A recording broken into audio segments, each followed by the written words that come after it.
ઓમ શાંતિ. બ્રહ્માકુમારી કૃતિબેન. આજે શિવરાત્રિના પાવન પર્વ નિમિત્તે આ એક સુંદર આયોજન ભક્તોને દર્શન માટે કરવામાં આવ્યું છે.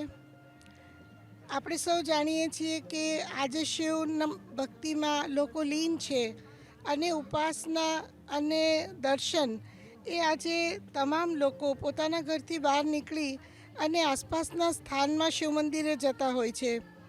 એક સાથે 12 જ્યોતિર્લિંગ જે આપણા ભારતમાં પ્રસિદ્ધ છે એ એક જ સ્થાન પર દર્શન થઈ શકે.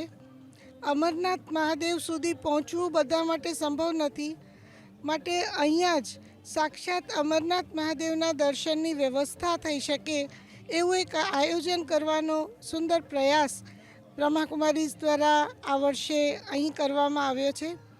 અને આયોજનનું લક્ષ્ય એ જ છે કે લોકો પરમાત્મા શિવથી નજદીક આવે, જીવ એ શિવ સુધીની યાત્રાને સરળ રીતે સંપન્ન કરી અને પોતાની જીવન પદ્ધતિને મૂલ્યલક્ષી સુંદર જીવન બનાવે તેવા એક આશય સાથે, એક સંદેશ સાથે આ કાર્યક્રમ આયોજિત થયો છે.